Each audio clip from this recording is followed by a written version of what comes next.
Hey Sprocketeers! Welcome to the first of a new series where I set myself challenges and share with you the journey I take to complete them.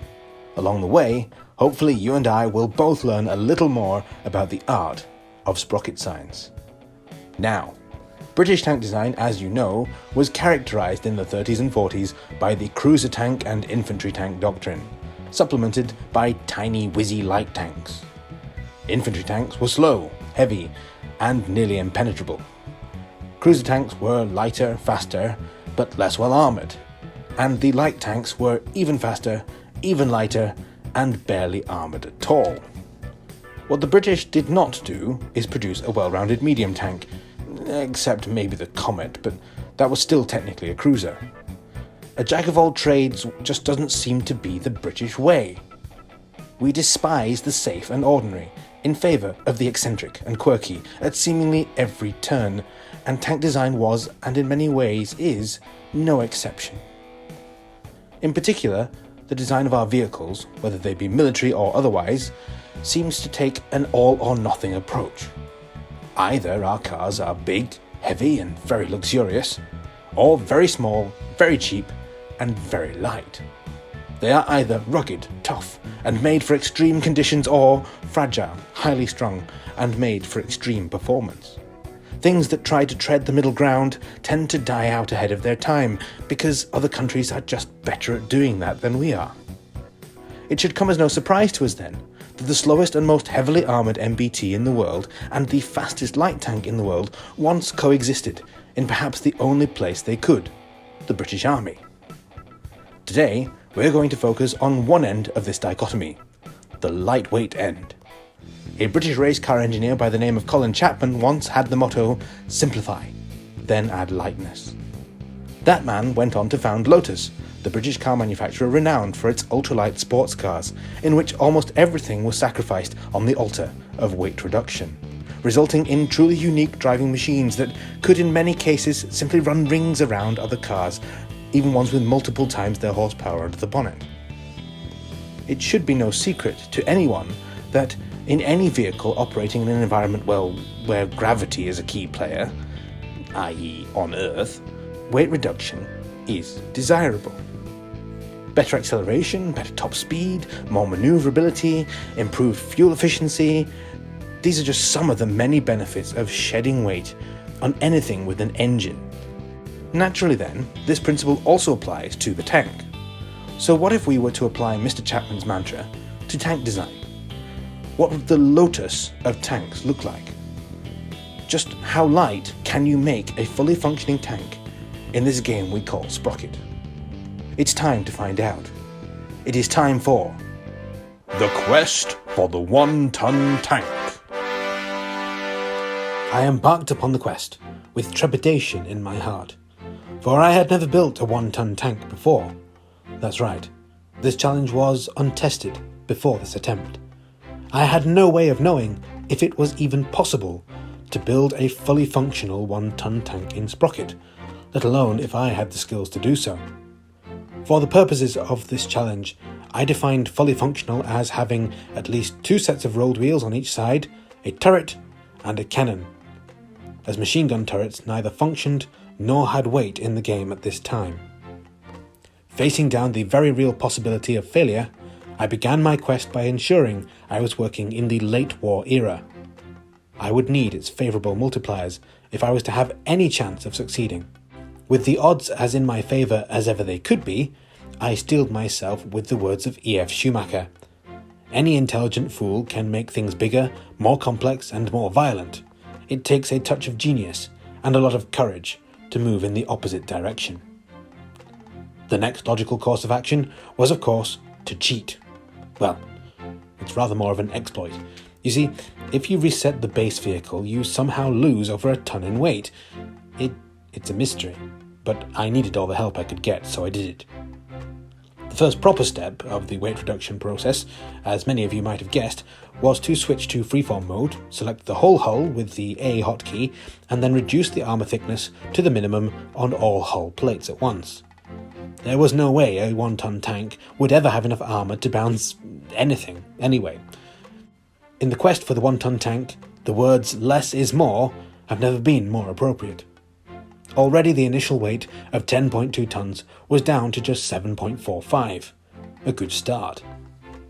Checking the weight distribution percentages revealed that, as ever, the biggest source of easily overlooked weight in Sprocket was the tracks and running gear.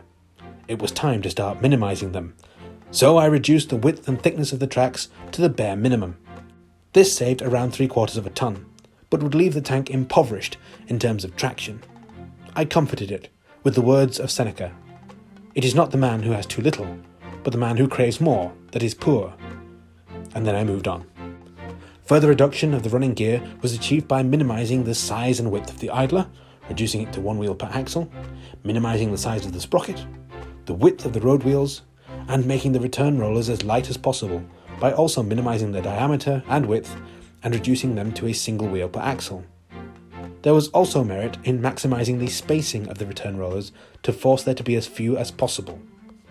The diameter of the road wheels remained something I could not yet optimize, as there was no way of knowing at that point exactly how long the track run needed to be, and while smaller wheels are indeed lighter, one tends to end up with more of them, and the greater number of axles seems to offset any weight saving from reducing the size of the wheels themselves. This step would have to wait. Then I turned my attention to the suspension. The default torsion bars were, I already knew, far more weight efficient than the HVSS bogies, so that didn't need to be changed. But what was available to me was the option to minimize the thickness of the torsion bars, which would make them more supple, and the length of those torsion bars, which would in turn stiffen them again. None of this really mattered to me though, as the tank would be so light at completion that there would be barely any need for a suspension at all. Nevertheless, there is no option to have an unsprung tank in the game as of yet, so this was the lightest option available to me. The next order of business was to address the weight of the tank's internals. A 1-ton tank would hardly need much of an engine, so a 0.4 litre V2 was the only way to go. The powertrain would obviously need to be clutch braked, because having 2 transmissions was clearly an excess I could ill afford when every kilo counted. And twin transmissions are hateful and awful to drive with anyway. Speaking of transmissions, the default gearbox was clearly excessive for the purposes of this build. A 2 forward, 1 reverse seemed much more appropriate.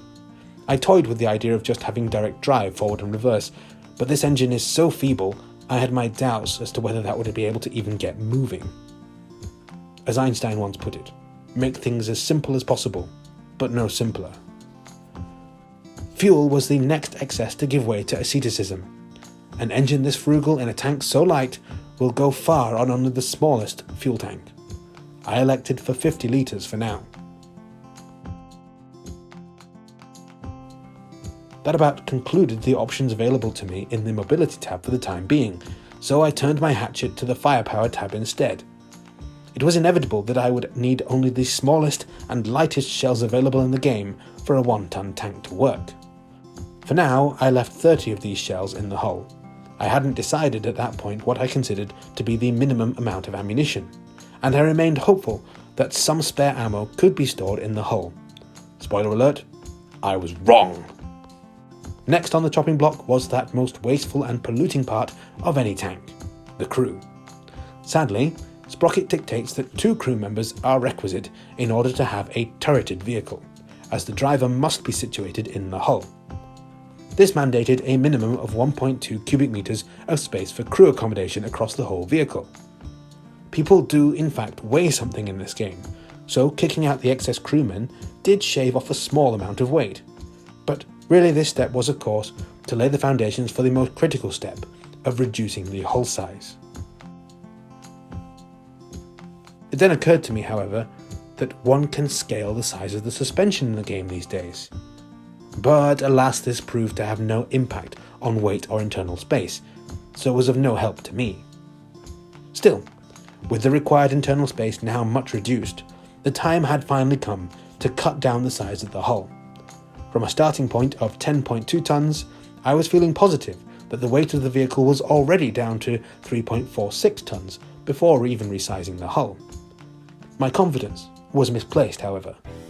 At only 5mm thick all round, changing the size of the hull made frighteningly little impact on the overall weight. It was now, when it felt like I was nearing the finish line, that the enormity of the task that still lay before me dawned upon me. Not only was I still almost 1.5 tons away from the target weight, I hadn't even added the turret yet. The situation was dire.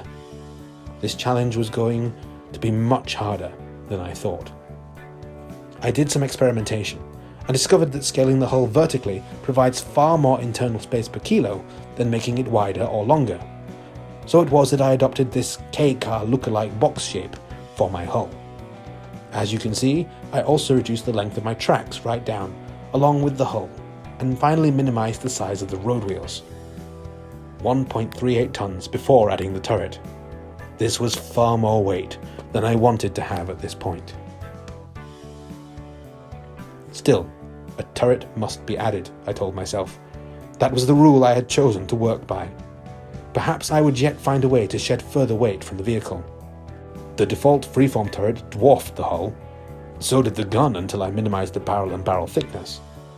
The muzzle brake weighed a massive 21 kilograms and unbalanced such a tiny gun, so naturally that had to go. I proceeded to reduce down the turret, adopting similar proportions to the hull, following the principle of height being the quote-unquote cheapest way of improving internal space by weight. After removing the armor thickness from it and toying around with the basket space slider, I had a tiny tank equipped with a tiny yet strangely tall turret and a very, very, very tiny gun. The only trouble was that it weighed far too much. 1.81 tons. Ah! In desperation, I decided to do some research. A quick Google search dredged up a well-buried memory from high school math classes in a cobweb-ridden recess of my brain labelled painful memories. The most efficient 3D shape to enclose a given volume is a sphere. Suddenly, it clicked. That's why increasing the height improved the internal volume so efficiently. I was making the tank more cube-shaped, and by extension closer to the proportions of a sphere. There was only one thing for it then, to make the hull and turret as spherical as I dared. Cue the music.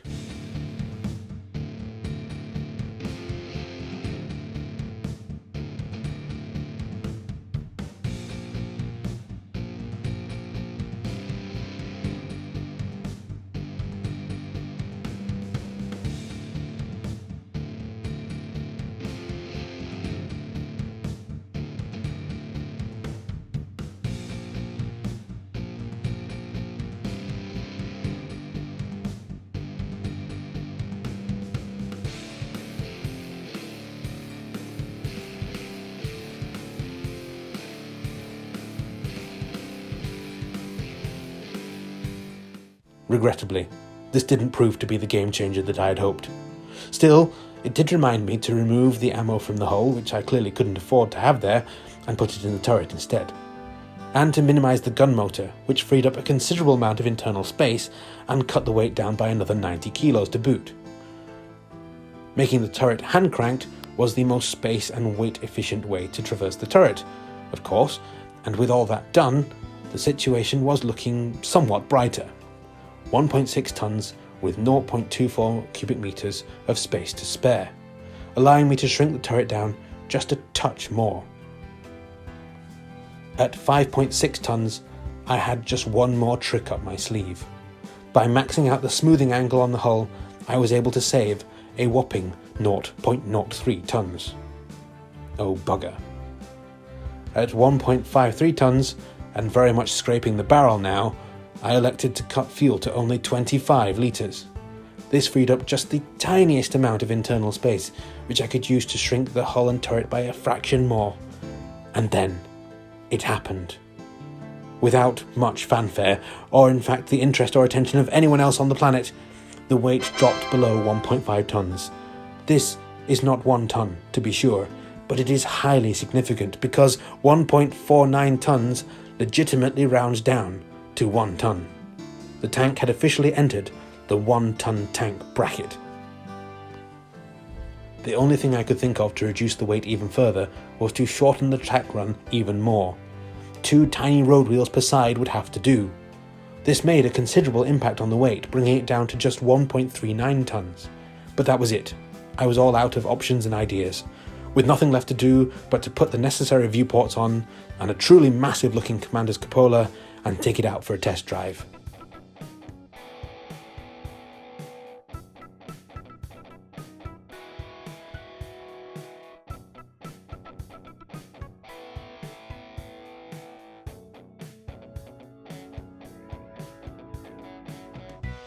A hilariously short test drive, and another. It looked ridiculous, like driving a tracked snowman. I loved it instantly.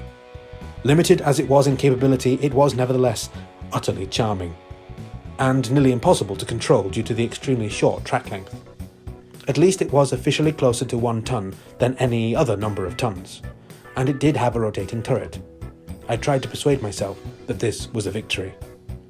Now it was time to decorate my creation. This is fine. This is fine, right? I see absolutely nothing wrong with this. Help me! Help me! Behold, ladies and gentlemen and friends, the king of light tanks. Isn't he magnificent? No tank compares to his featherweight majesty. Seriously though, I love how fat he looks while also being the lightest possible tank. Complete with bespoke Union Jack loincloth, what could possibly go wrong with such an impressive design? Cut! Sorry about that. Sorry everybody. So sorry. I simply have no idea how that got past quality control. Now, let's have that scene again with the new upgraded loincloth I have prepared especially for the occasion. As I gazed upon the visage of the King of Light tanks, I recalled that while the sprocket and roadwheel type do not affect weight, even in the case of those that look like they should be lighter, track segment type does affect weight. The Cromwell or Comet tracks usually seem to be the lightest, but alas, they could only shave off an extra 10 kilograms in this case, because the tracks were already so small. 1.35 tons is the final weight then.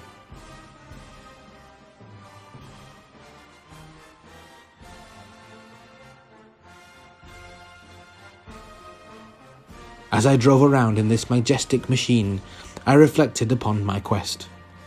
Was 1.35 tons really good enough? Could I honestly say in my heart of hearts that I had managed to build a 1-ton tank?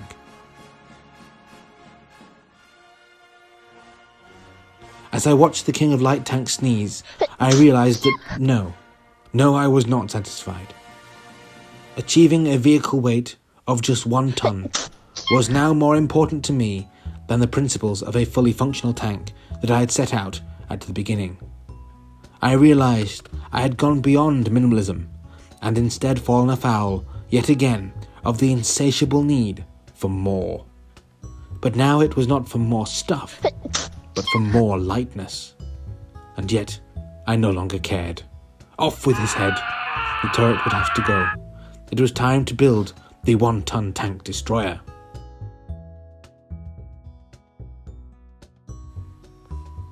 Ripping off the turret made an immediate and satisfying impact on the weight, straight down to 1.09 tons. I dispensed with the frivolities, as well as the second crew member, freeing up another 70 kilograms and oodles of interior space. Still, it was too early to get excited. The gun and ammunition still had to be reinstated. This brought the weight back up to 1.16 tons, and reducing the size of the hull to eliminate the spare space inside could not advance my cause beyond 1.12 tons. Adjustment to the tracks also yielded no further improvement. It seemed that 1.12 tons may well be the very limit, even for a turretless design. This time, I went for a much more sensible look, for what would now officially be known as the 1-ton tank. For I felt content that 1.12 tons was close enough to 1 ton to qualify for the title. Some camo and decals later, and the little blighter was ready for a test run.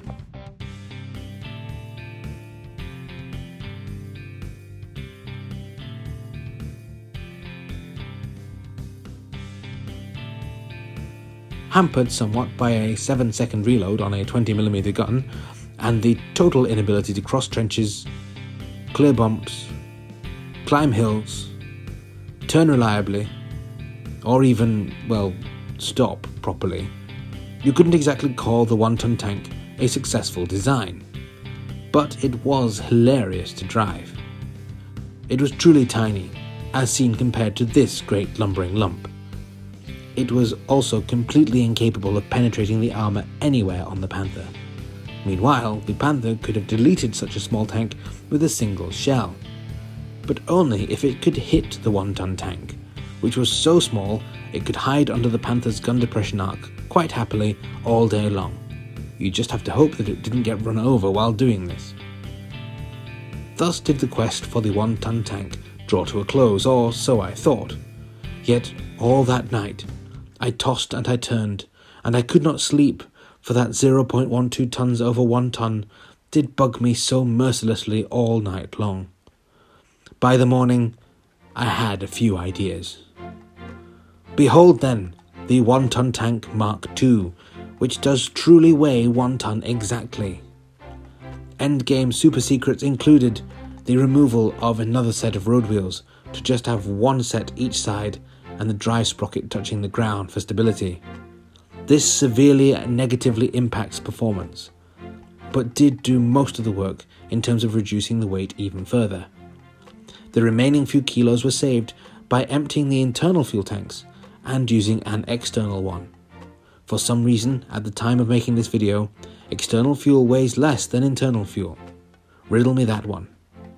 Just 5 litres of fuel is more than enough for this tiny tank. It barely uses any at all. In such a configuration, the tank is slower and less manoeuvrable now, and just as bad if not worse than the previous version at everything else. Still, I was proud of this tiny little ball of a tank, and of getting it by hook or by crook to exactly 1 ton in weight. So it was that the quest for the 1-ton tank was successfully completed and concluded, upside down in a watery ditch. Marvellous. Well, I guess that's that then. I hope you learned something. I know I did. Thank you for sharing in this adventure of weight saving with me. I hope to see you in the next video, but until then, take care out there.